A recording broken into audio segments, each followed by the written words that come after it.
conspiracies, endless wars, hidden forbidden history, the depopulation agenda, cryptozoology, mystical visions, hidden mysteries, advanced subterranean civilizations, flying saucers, alien abductions, and secret space programs, time travel, wellness, and healthy living. Where do you go to find out about these subjects and more? To James Bartley's Cosmic Switchboard Show. That's where. James Bartley will provide cutting-edge information and will interview the top investigators and researchers in a variety of fields. Listen in every week to the Cosmic Switchboard Show, hosted by James Bartley.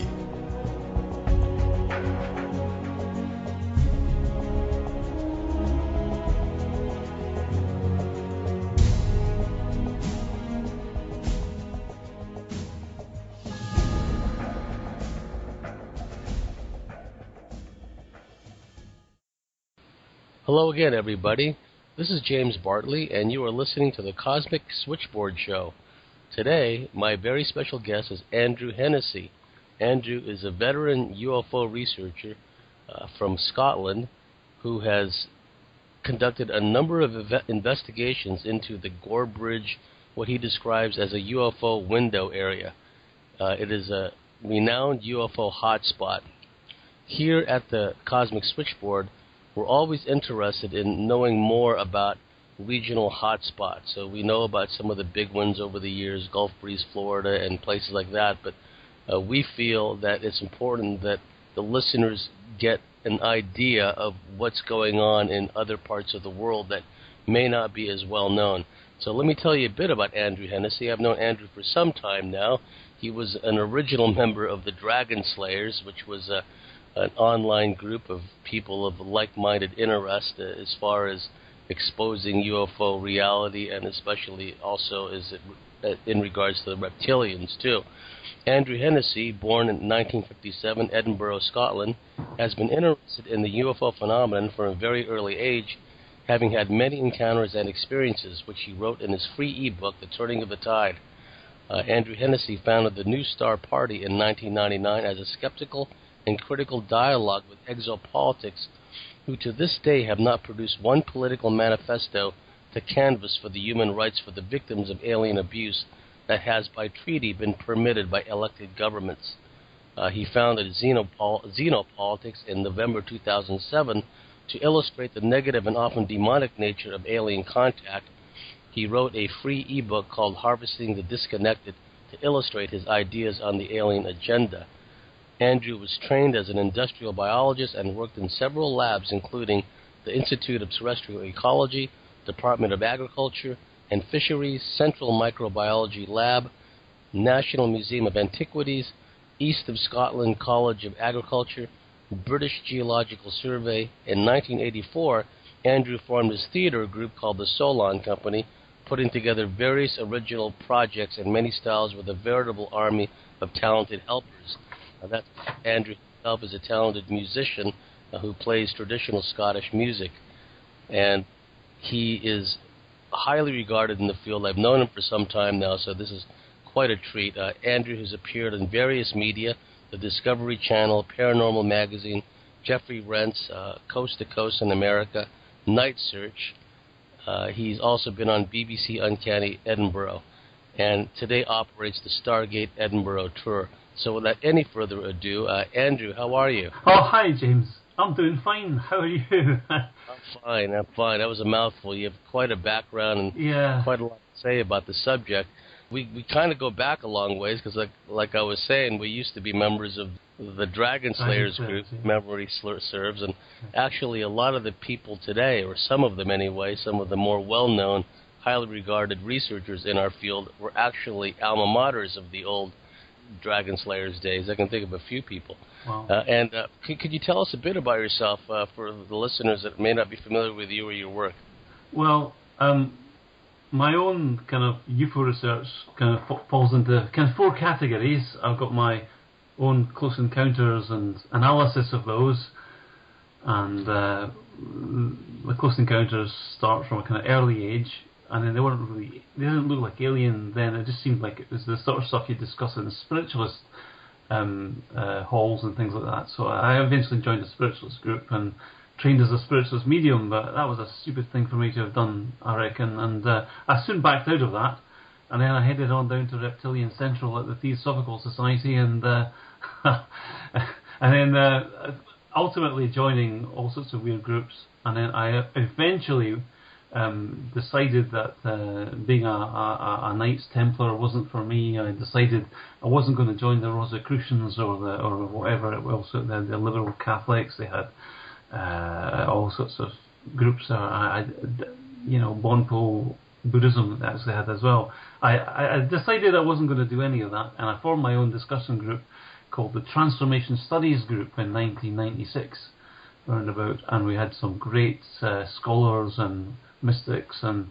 people of all persuasions and inverted commas reptilian races went there as well, and we had some interesting discussions. It was quite a group, and then ultimately I left the Theosophical Society. It had its own turmoils round about the millennium in Scotland. There was some people characterise it as the Great Shaking or whatever, but the organisation went through some sort of tumultuous schism, but it all came back together again. But I'd had enough by that time, and I went off and did my own thing. I ultimately, believe it or not, became kind of Christian, but that was my choice around about 2006, because I had all these close encounters that you see. There were some pernicious, horrible close encounters, and I'd say around about the year 2003 it all kind of came to a head, but in the decades leading up to that there've been these close encounters, and I was very pleased to have been saved. I mean, clearly there's been some intercessions that have kept me kind of reptilian free, and there's this demonic stuff going on, alien demonic stuff going on, and that's the most harrowing encounters that I've had. Despite that, though, I'm still singing and dancing. Yes, and it's always important for everybody to keep a good vibe about this, and nothing keeps a vibe high better than to have uplifting music. And I've always had this affinity for Scottish and Irish and Gaelic music in general. It just triggers all these past life feelings and emotions within me, and it sounds corny, but to this day, whenever I hear traditional Scottish music, my hands go behind my back and I start doing a jig. Even if I'm sitting down, this happens, and it still happens to this day. You mentioned that you'd had experiences throughout your life. Could you describe some of your earliest memories that have happened to you of a ET or a kind of a fairy nature? Yes, I mean, some of the earliest ones I can remember. I'm lying in my cot with the bars up and all at the age of 2 or 3, and there's a picture on the end of my cot, and there's this guy punting. He's got a pole and he's punting a little barge across the river. Now that was just somebody taking the boat. It's very Hades kind of artwork, that, when you think about it. That he's punting his little punts across crossing the stream to get to the other side. Anyway, I'm lying looking at that, and then the water starts moving, like I'm looking at a digital TV. I'm looking at the scene. Then I look up above my head, and there's this sort of shimmering above my cot, and suddenly I'm having this highly intelligent conversation with whatever it was, an angel, I suppose, or reptile, I don't know, no idea. But anyway, it says, "Are you sure you want to do it this way?" And it's quite a highly evolved conversation for a 3-year-old to have. So, we just step outside the usual understanding of human evolution and just look at this conversation I'm having with this being. I said, "Yes, I am very sure, thanks very much." And whatever that was, whatever this way was, probably the most disconnected way from the whole reptilian genre you could think of, I suspect. Thankfully I was very lucky to avoid getting, you have to avoid these things when you can. But my life I in the garden is very otherworldly. I used to play with soldiers and stuff like that out in the garden, and then the colonel would live in the apple tree. I would get something we'd try and direct my play behaviour and all that sort of stuff. I know. Yeah. So anyway, ultimately, you bear in mind that I actually left all that stuff behind, but it took a long time. And then when it started becoming a bit more crossover, a bit more kind of alien in around about 1980. 1980, my first bedroom encounter that I could identify as a bedroom encounter, which is some sort of glowing light. I'm lying in my bed and I see this glowing light. I thought I left a light on in the room, a table lamp, but it wasn't. It was a fizzy orb that came to the foot of my bed and all that stuff. Don't be afraid. If you're afraid, pull the covers over your head. Well, I did. I pulled the covers over my head. But when I came to, I was tucked up in bed tightly and all that stuff. And that's the sort of stuff that Professor John Mack talks about in his bedroom encounters. But although this seemed to be, it seemed to be like it was at that time in 1980. There was no Whitley Strieber, and there was nothing prior to that. And when you realise that these kind of encounters that have been going on with people have been going on for a long, long time, centuries, millennia. This kind of thing's been going on for a long time, certainly in Scotland.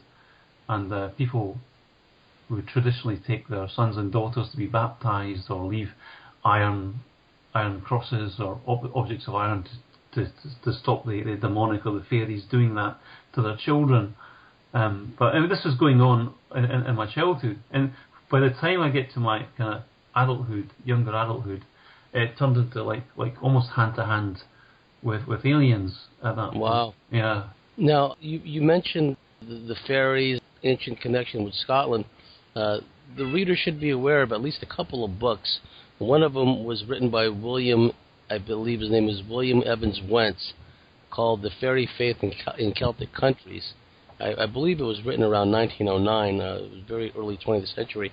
And William Evans Wentz was an American who went around to the Celtic countries and interviewed people about the lore of the wee folk, the fae, the fairies, the gentry. There were a variety of names for them, for these otherworldly types of beings that had a habit of abducting people. And even in some of the stories that go back in antiquity, there was even a relativistic aspect to some of the stories, wherein a story would play out where somebody was taken by the wee folk, or by the fairies, and then when he or she was returned, in what only seemed to be a short time with the fairies, they're brought back to their village, and years, decades, and centuries have passed.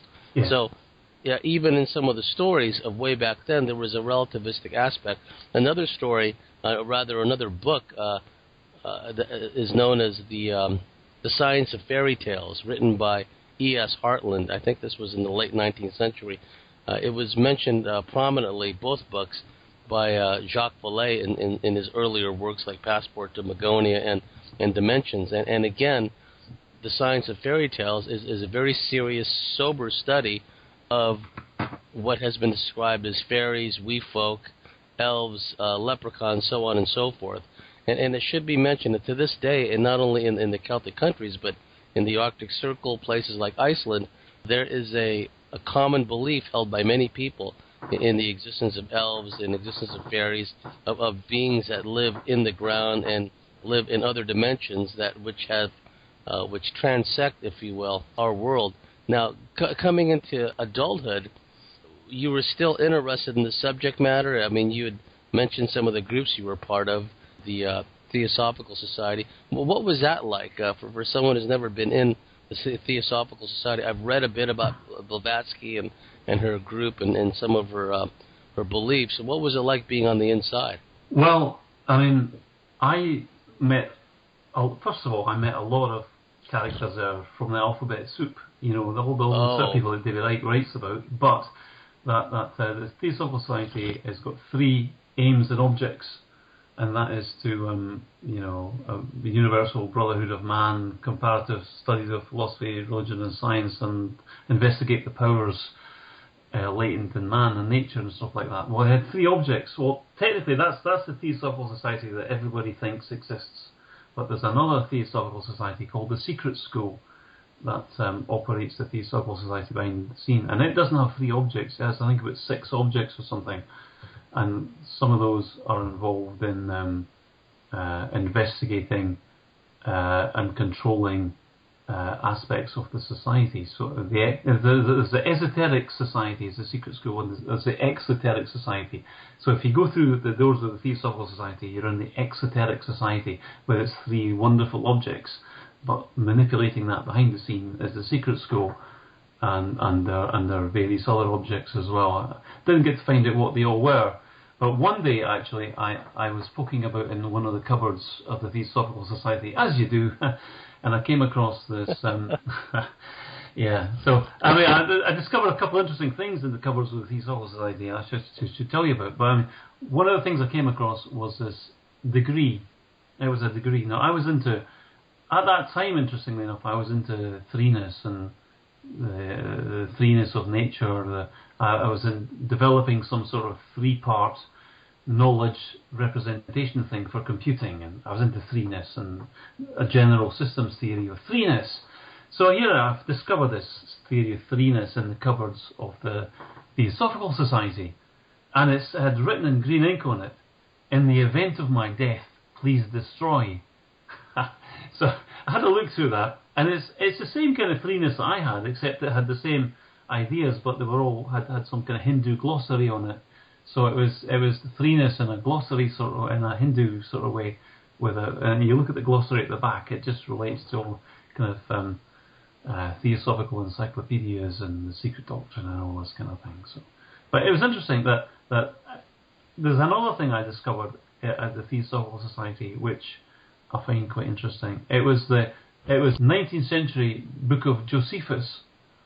Yes. Josephus Flavius, the Secret History of the Jews. Now, it was the original text. It was a huge big text, and in that, let me just tell you, I've never been able to find online. You know, you can go to sacredtexts.org or whatever online, and you can get this Secret History of the Jews by Josephus Flavius.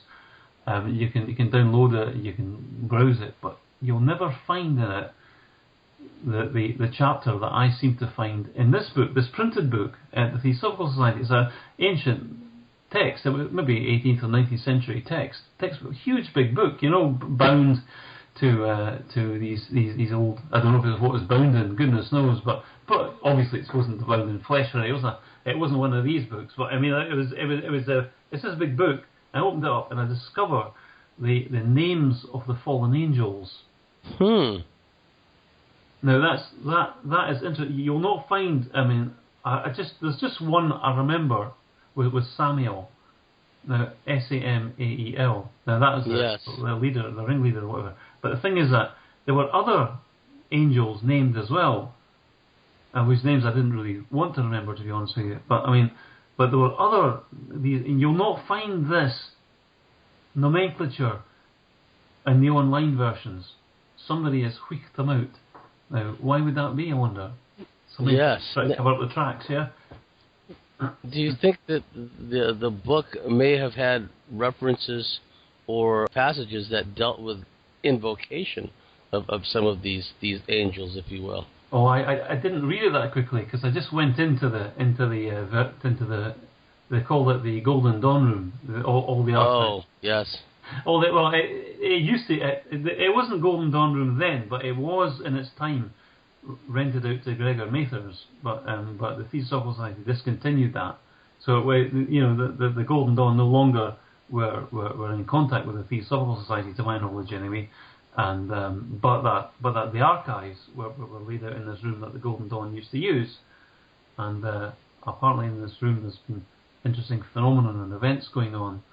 You know, paranormal stuff going on. They said that there was this etheric pyramid in the middle of the floor, and that there was a thing in that room at one point. And they got in various people over the years to try and exorcise it. They had a Bonpo Lama tried. Was a Gnostic Rosicrucian tried, a mage. He styled himself as a kind of magus, and he tried to exorcise the room, but there was always crashes and noises like huge 4-drawer filing cabinets seemed to keep hitting the floor from a great height. The building would reverberate. Anyway, that room was a bit of an unquiet room, but you wouldn't really want to go in there too often to sit and browse the archives, you know. But anyway, I did go and have a look at this Secret History of the Jews. I don't know about the invocations. I didn't read the book. There was that much of that. It's a big book, to get through, and it's kind of. I just managed to identify the chapter on fallen angels and had a look at that, but it isn't the same. I tried to relocate that online and couldn't. The actual information seems to be not there amongst the stuff that's now online today. Now, you've been at the forefront of investigations into the Gorebridge area. Now, if memory serves, Gorebridge is a suburb of Edinburgh, not too far from it, and there seems to be a lot of ET paranormal activity there, to the point where it seems to have garnered the attention of these deep black spook agencies. Could you tell us what you found in your investigations? Give us an idea, a panoramic view, if you will, of what goes on in the Gorebridge area, and tell us where it is exactly. Right. Well, the Gorebridge is an ex-mining town, so it's full of kind of flooded or semi-flooded ex-coal mines, about 16 miles south of the Scottish capital, and as you say, it's a suburb. It's within commuting distance of Edinburgh. Historically, even from the Middle Ages, there's been strange things going on there. I mean, one of the last witches in the area was burnt not too far from there, this kind of thing. I mean, it's the fairy lore, fairy parades, fairy culture. It's been ongoing, but came to my attention in 1999, actually. The stories I started to hear from a gentleman called John Jackie Gillies, who was a cameraman out in Gorebridge, who's filming the most extraordinary stuff going on there. And it's not just lights in the sky he was filming either. I'll tell you about those in a minute. But John Jackie Gillies was filming extraordinary alien activity, paranormal activity was going on in his house, in his garden and all that. But he had stories of what was going on now. There isn't just John Jackie Gillies, who you can find on YouTube as Skywatcher Scotland. That's his YouTube handle. But he films stuff every night there, and he's always uploading stuff. Recently, I must admit, he's gravitated more back to lights in the sky. But his older stuff is about UFOs taking off from fields and things like that. Cattle mutilations locally. He's got some cattle mutes on film and stuff like that. So, but anyway, the area is highly strange. The people will go walking up the top of this hill. Now, the hill is called, it's got various names, this hill. The Romans, a Roman camp used to be on the top of it, and it was called the Roman camp. The Gorebridge is kind of around this hill. It was also an old disused coal mine, open cast coal mine called Blinkbonny Mine, and it's also locally known as Gowk's Hill. Gowk, G-O-W-K. Now, a Gowk in Scotland is traditionally a man that's away with the fairies, and you'll find a lot of references to Gowk in Scottish. So you see Gowk's Moss near Roslin and stuff like that. Now, the thing is that the locals have been walking up in Gowk's Hill, taking their dogs and going for a walk up there and all that sort of stuff, and they're being chased out the woods by lights, alien creatures, all sorts of strange holographic type things manifesting. I'll give you an example of when I started hearing of this. I wanted to go and check out the Camp Hill with John Gillies, and we got in our car and we went up the little narrow road that goes to the hilltop, and we were going up there, and there's a car behind us. I could see, I'm driving, there's a car behind us, and it's a big 4x4, kind of dark 4x4, and there's a couple of old guys in it coming. There's a couple of old guys in it, and all the gentlemen look like country gentlemen in their suits and ties and stuff like that, and they passed us. These country gentlemen passed us, and the car went up ahead. It did a quick 3-point turn, and it came back towards us, and then it's a couple of young guys, look like spooks, sitting in the front. A quick shapeshift, quick change, and there you have an example of the kind of high strangeness you'll see in the Gorebridge area. Other things you'll see in that area, you'll see weird military vehicles, strange Gothic-looking aircraft with lightning coming from their wingtops. You'll see hedge witches materialising, manifesting. There'll be UFOs parked up in the local fields, domes in the local fields. Some of the domes have been there. And in the 1980s, there was a dome parked up in the local fields for a couple of weeks, apparently. That was reported. And there's recently, John Gillies' footage has picked up on big containers emerging in an etheric way out of the fields, where the mines are underneath and all that sort of thing. Things coming in and out. I've been down there. I've been taking photographs, and I've got some UFOs. I've got an alien running across the roof. One of the stories that got my attention was John Gillies and his wife are lying upstairs in their bedroom one night, and they hear a crash downstairs, smashing, and they go down, they run downstairs, and they see that their glass coffee table had been smashed into 1,000 smithereens, and that the smithereens were writhing across the floor like a snake. So that was seen, and also John Gillies' Rottweiler called Missy, who's now dead, but his Rottweiler leapt to his defence, and some kind of invisible arm picked it up by the throat and dangled it in the air. It's very demonic. And wow. This stuff is it seems to have, the demons have silver suits these days, but very demonic stuff going on.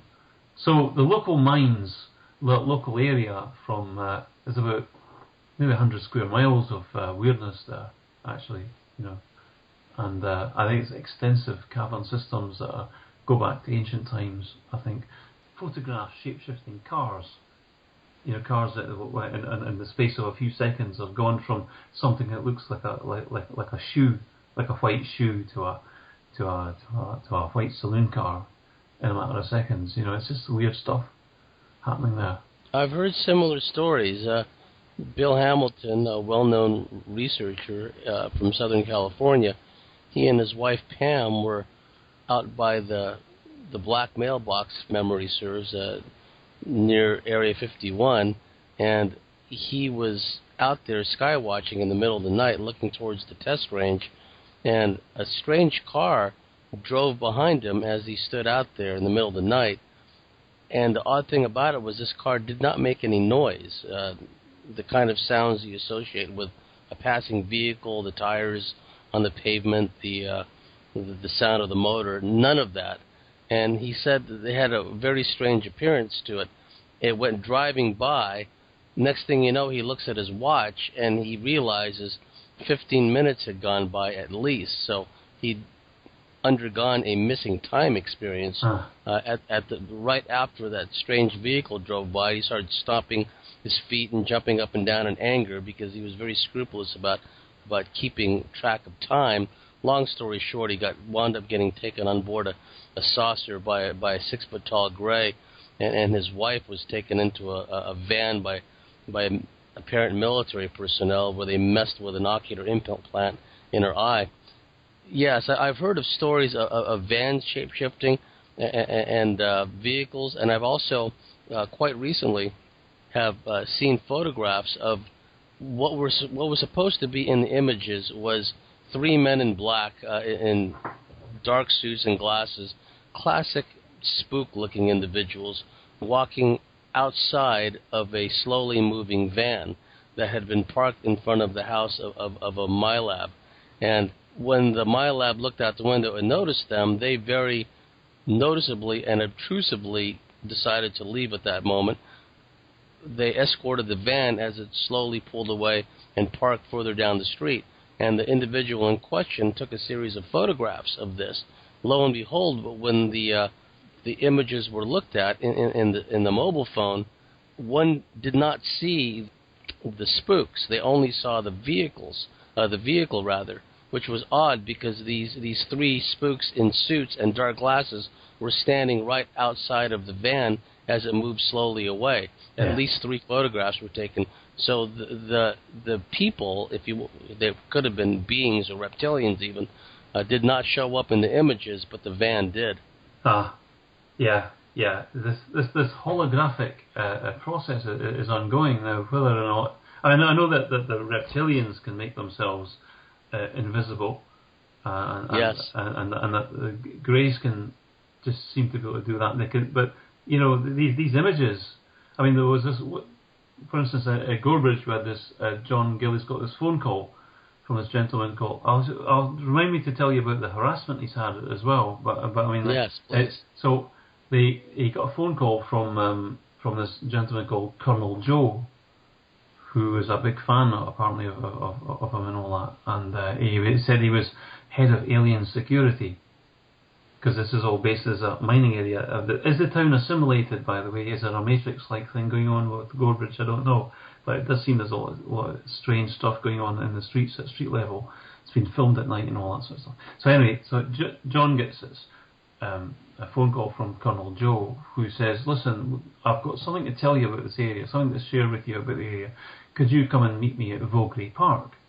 Which is a park not very far from the Gorebridge area. It's still in that area, but could you come and meet me? So John gets out of his house. He decides he's going to walk there.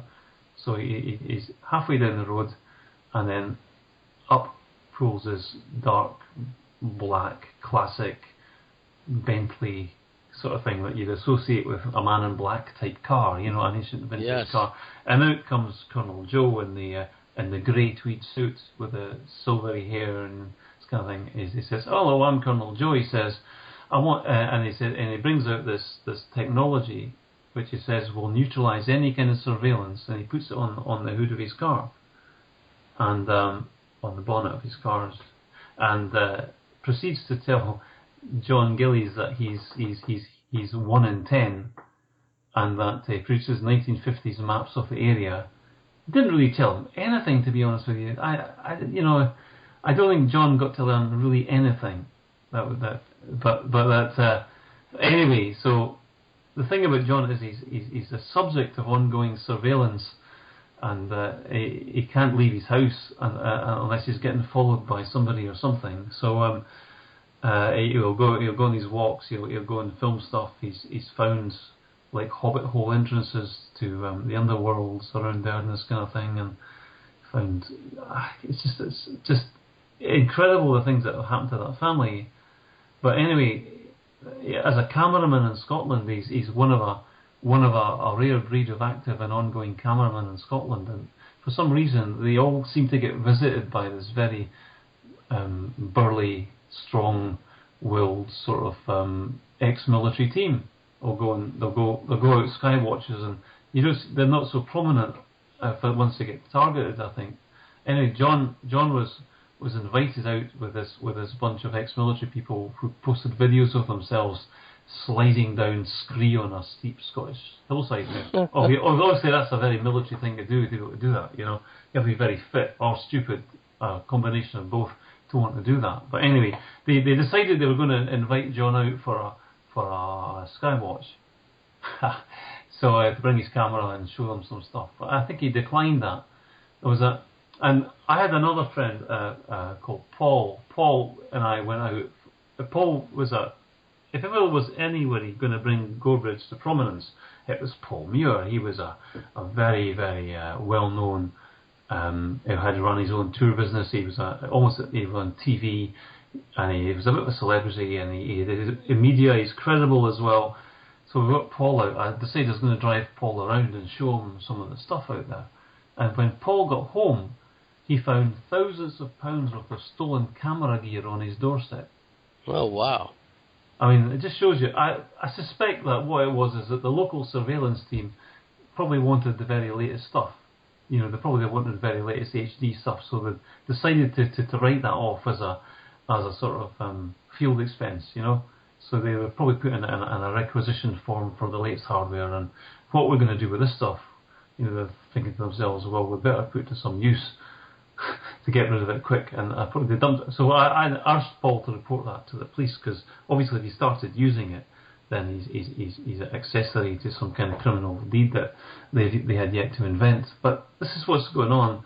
There's phone calls, there's harassment, and luckily for us, we've been able to keep putting our stuff out on Google.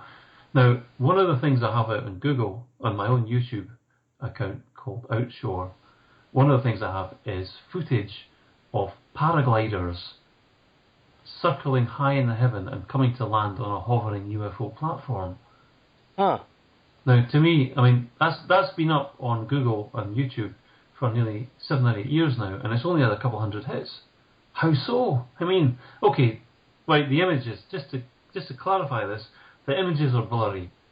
But you can make out the paragliders circling. There are 2 diamond-shaped UFOs, which the MOD have been known to interact with, the makers of these diamond-shaped UFOs. They're hovering there, And in the middle of these two hovering diamond-shaped UFOs is this platform. It's a circular platform with these theatrical lighting, blue light, yellow light, red light on it. You know, you've got these lights on it.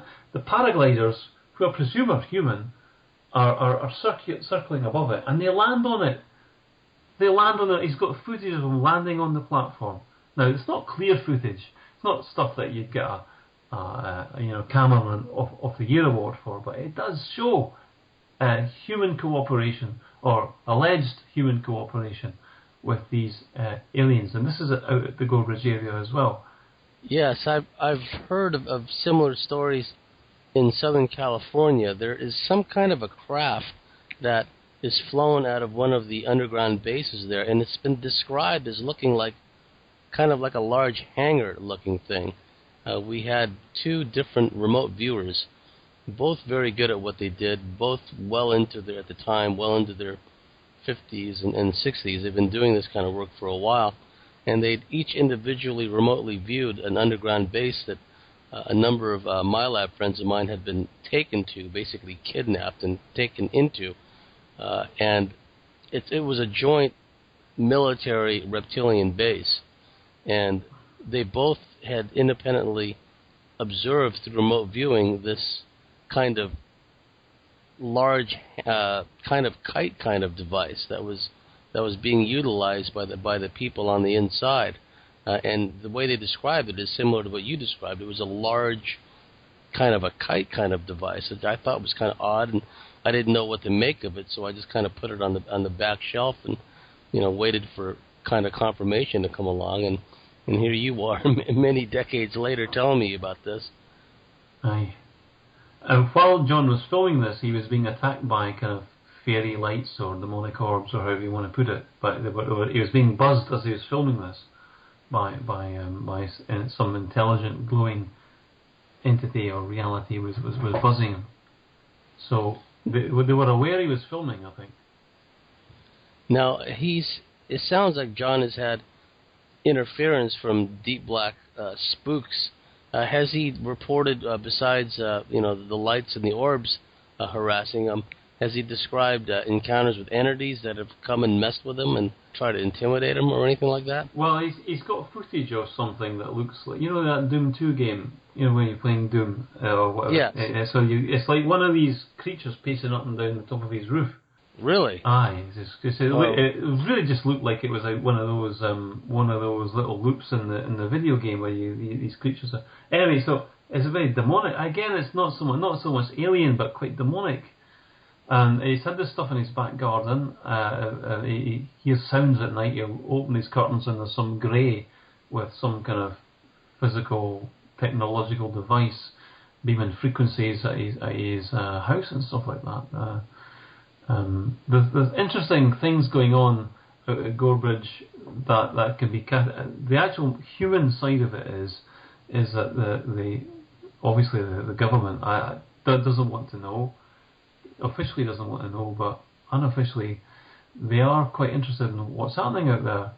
I discovered there's an industrial estate out there just above all the flooded coal mines and things like that. There's this company called Dryden Aqua. Now, Dryden Aqua, I'm not saying they're bad guys or there's anything wrong with them. I'm just noting for a research point of view that there's a company specialising in industrial runoff water. It's the sort of water that, if you're in a big mine in Australia or Brazil, big strip mining, and the water gathers into a pool that will be full of highly toxic concentrations of metallic ions and stuff like that. And big mining companies, and these massive big mining companies would get out Dryden Aqua to do these lagoons, they're called, where the sediment would settle out and they try and purify the water. Well, that's not Dryden Aqua, but what's Dryden Aqua? I mean, the coal mines in Scotland, those mines closed in the 1980s when Margaret Thatcher shut down most of the industry in Scotland. Yes. So what's Dryden Aqua? Even a small industrial unit of Dryden Aqua, what are they doing out in Gorebridge? The last place in the world you'd expect to see a company like that, I'm thinking, but maybe I'm wrong. Maybe they I have no idea, but for some reason, that area does have a water problem. There's no doubt there are people reporting red patches in the grass where the water's rising up, stuff like that. And also other underground activity. There appears to be alien stuff coming out the fields, parked up in the fields and coming out from under the fields, and like a semi-out of phase technology rising up, semi-materialized, rising up out the fields and flying off. That's going on there as well. So maybe the aliens have a local problem with all the other stuff, all the industrial waste that's in that area too. Yeah, well, that wouldn't surprise me. They seem to have an interest certainly in the cattle, and they certainly have an interest in a lot of the flora and fauna. They've been observed different ETs for centuries, actually, obtaining samples of different types of plants and whatnot. In the famous series of books about Betty and Drace, and in the book The Watchers, which is the third book in the series, she describes being inside of a spaceship, and there's what amounts to an alien botanist there in her presence, a little gray-looking guy, and he's messing with these plants, basically, and he's telling her telepathically that his particular race collects basically every seed and every plant on Earth for whatever purpose. So Dr. Carla Turner used to make jokes about him, saying that these aliens must be a lot dumber than we think because they keep coming back and grabbing the same plants over and over again. Now, you mentioned other hot spots, such as Bonnie Bridge, the Falkirk Triangle. Could you describe what those places are like, and are they in close proximity to Gorebridge? Well, Scotland is not. It's not like it's a state in the United States or a state in Australia. Or Scotland's got a small place, really. It's not. So, like, you've got Gorebridge, which is in Midlothian, and that's just think of every aspect of this area. I think is historically undermined, or underground dwellings and all that in this whole area. In that central, it's called Central Scotland. So you've got Midlothian, and you've got East Lothian. You've got a place called Goblin Halls in East Lothian, and pretty much there's collectors meditating with the goblins in the Goblin Hall area and stuff like that. And then in West Lothian, you've got the famous Tarbrax abduction. The A70 abduction took place in West Lothian, and then just north of that, you've got the Falkirk and the Falkirk Triangle. Falkirk Triangle. Between Falkirk and, well, to be honest, the area is not just triangular. There's pretty much that whole area, the Falkirk, Stirling, and then south towards Edinburgh. That area was in the 1990s.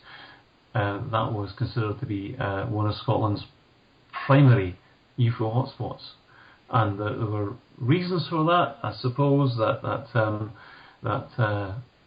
there might well have been industrial toxins in that area. Maybe the greys were coming out, doing biosamples, biopsies on the people that they might be abducting, or I don't know. But for sure, one of the stories from that area is the A70 abduction. You don't often hear. It's Gary Wood and is it Colin Wright? I think Colin was taken away, and same thing, the Gary Wood story you can see online, but Colin was taken away underground as well, and he was taken into this cavern, and this cavern was lined with glass jars, or perspex jars, full of naked people that were frozen, and they had them stripped and they had them dunked in a glass jar as well. They're about to freeze them, and he's going, no, you will not, no, and so they let him go. He didn't want to have a contract with them. He didn't agree with what they were doing, and so they let him go. I mean, that's what I think anyway. However, it does suggest that that area in Scotland is, historically got a lot of happening of an otherworldly nature. Gary Wood was taken underground into these caverns and was introduced to the Emperor Grey or whatever it was. He said, well, what do you want here? He says, sanctuary. Interestingly, the area around there's an area around there that was an ancient Knights Templar sanctuary called the Priory of Terficken. So it was an old Templar hospital as well. And so interesting, the connections. There is stuff happening. Now, I was going to tell you about one aspect of Bonnybridge, that area called the Falkirk Triangle, the UFO Triangle. It was also known to lottery winners as the Golden Circle, because people could win lottery so often in there that if you wanted to win the lottery, you would buy a lottery ticket in the Golden Circle. All sounds very nice and glamorous, that, doesn't it? My goodness, these nicey fairies and aliens are giving us lottery wins. Now that same area of West Lothian, or was also known as in the Lord of the Rings, that was Lothlorien, the ancient kingdom of King Lot. In that area, there's a lot of tie-ins between the Lord of the Rings. The names from the Lord of the Rings tie into this area as well. Things like the Dooney Den, Aragorn, son of Arathorn, in Lord of the Rings, the coming king. He was of the stewards. He would replace the stewards of Gondor, and he was of the Dooney Den. Well, Dooney Den is Edinburgh's Gaelic name. And then you've got the dwarfs, of course, in the dwarf kingdoms, but you had the Lothlorien of King Lot, of the Lothians. You had the Blackstone of Eric in Lord of the Rings, which is where the Oathbreakers were summoned to. That's the Stone of Destiny. The Stone of Eric is the Stone of Destiny in Scotland. So there's quite a lot of tie-ins between the mystical lore of Tolkien even and this area where all the abductions and...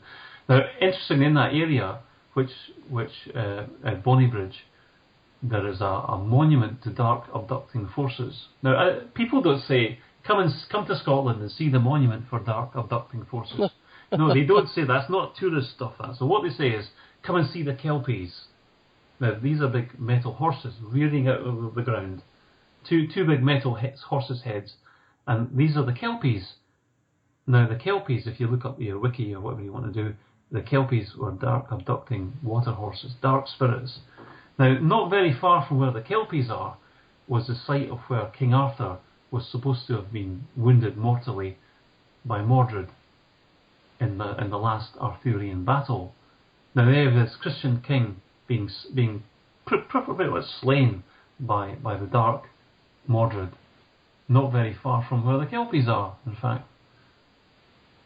No, that's interesting. And I've read a bit about Rosalind Chapel. How far as the crow flies is Rosalind Chapel from Gorebridge? Is it in the same vicinity? Same vicinity. So you've got Gorebridge, and then you've got this place called Temple. That's the ancient Templar prairie of Ballintradoch, but they just call it the village of Temple now. And between there's Gorebridge, there's Temple, and then not that far down the road is Roslin, part of that same rivers and streams and things like that. They're all in that area. Rosalind Glen, Rosalind Chapel, and then, but it's a good, up to 10 miles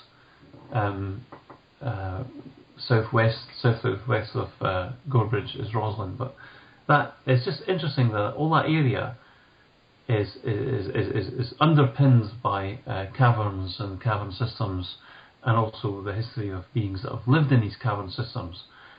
You get stories of werewolves there as well, believe it or not. So that whole area has got a lot going for it. And if you ever want to come to Scotland and check it out, just look me up. I'll give you some pointers in the right direction. And aye. I might just take you up on that. Like in some of the accounts described in the books I mentioned earlier by William Evans Wentz, The Fairy Faith in Celtic Countries, he talks about how some of these wee folk, described as the gentry and with other names, how they live in the grottos, they live basically in the mountains, they live in the earth. And what's interesting is for many centuries, the miners were obliged in many places in Europe to sign what we would now describe as, or now know as, non-disclosure statements, because apparently it was normal for miners to see very strange and sometimes scary things in the mine shafts, in the tunnel systems. And as you know, because so many of these places, like you describe, they have naturally occurring cavern systems beneath, any number of subterranean creatures and or civilizations can reside in these places. So sometimes the twain will meet where a mine shaft will be dug, and then these miners will be picking away, and then whammo, they connect with a pre-existing large cavern system, and there may be entities there, and some of them may not be very pleased to see them, right? So what they would do is they would make these people sign these non-disclosure statements and threaten them, with violence, even if they went around talking about their stories. Aye. There's a tie-in with that sort of thing to the story of Roslin. I mean, many people say that under Roslin is the Templar Treasure is stored in the caverns under there, and Mary Queen of Scots paid a visit to Roslin, and she promised to keep secret what she'd seen there.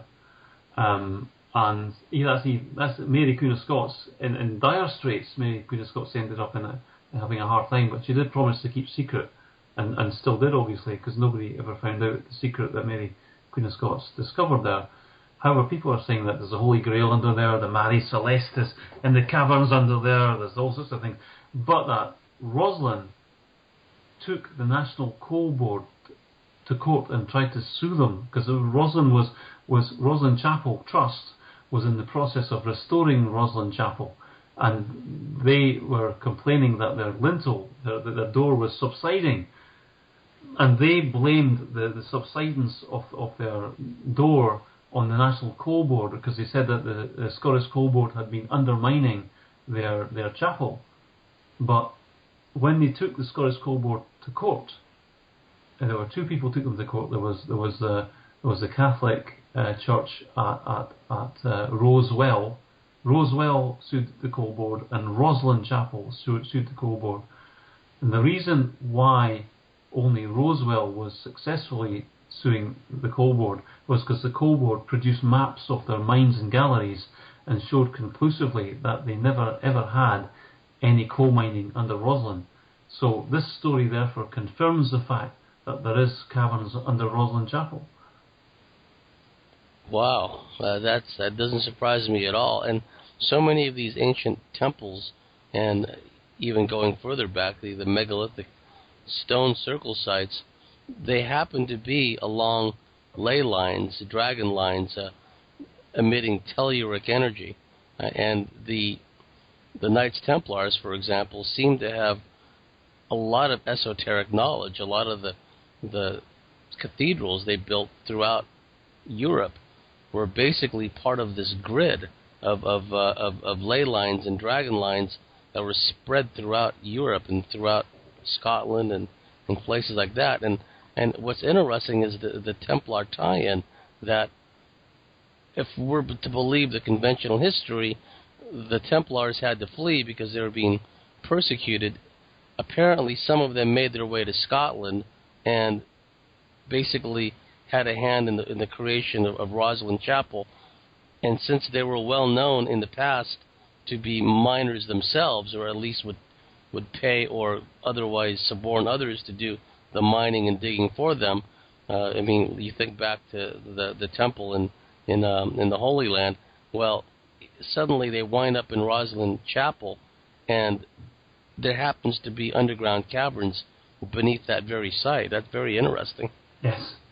I mean, a lot of people have paid, I think, with their lives for trying to dig around that area, the temple area, where the old Knights Templar priory was. Because basically, there's a big rumour that when the Templars fled Europe, they came to the Edinburgh area, they came to Scotland, and the 3 treasure ships landed on the Isle of May. And apparently they had bought the Isle of May, the Isle of Maidens. They bought that from the Order of St. Adrian for, I think it was the equivalent of 3 times the gross national product of Scotland at the time. They paid a huge amount of money for the Isle of May, and allegedly, they landed their treasure there. Now, one guy, ex of MI6, I think, bought a hotel near the place where the private beach that the Templars allegedly landed that treasure. And apparently, I remember him showing me he was talking about some papal bull that in the year 1300 112. I can't remember. It was 1350. It was that area just after the Battle of Bannockburn. The Pope made a demand on the Templars to hand over a section of that treasure. So basically, Stephen Pryor had a copy. I didn't actually see it physically, but he just told me he had a copy of the papal bull that had been issued. Basically, a tax return from the Vatican wanting a slice of the Templar dosh stash, and apparently that Templar treasure. Stephen Pryor is no longer with us. I think he prematurely left this world, and there's another guy also who's no longer with us, who seemed to be looking for the Templar treasure out at the village of Temple, and apparently he got himself American backing and stuff like that, and he'd found steps going down, etc., etc. But he kind of was, arguably maybe his lifestyle, because he was fond of his sherry and his cigars and all that, but I do think that he's everybody that I know that knew anything about where the Templar treasure could be is no longer with us. Interestingly, John Gillies was having a walk in that area, and he found this cavern, and he has this brooch with a Pegasus on it. That could be a Templar brooch, maybe one of the Templar houses. But anyway, he found this brooch, a Pegasus brooch out there. And interestingly enough, I've had on my tours, I've had concerned Edinburgh businessmen. I don't know what they're concerned about, but I've had these people out having a look, and apparently there's somebody interested. From the Uri Geller camp has been interested. One of Uri Geller's acquaintances, an ex-SAS interrogator apparently, he's obviously not doing SAS interrogating today. Well, we don't know that, but I mean, maybe he is or maybe he's not. But he's now a cabaret artist doing mind games. He was interested in finding out about this. I think John Gillies seemed to know a lot about the local cavern systems out there, and he was always having a look around. But thankfully, he's not been offed. But most of the people I know that could have had any knowledge of the documents and documentation of that area are now no longer. I can't pick up a phone and talk to them now. Say it's no longer possible because they're no longer with us. Yeah, we've seen a similar pattern in other hotspots around the world where the local investigators would be harassed and marginalized, ridiculed by the media, in some cases like arrested on trumped up charges and thrown in prison.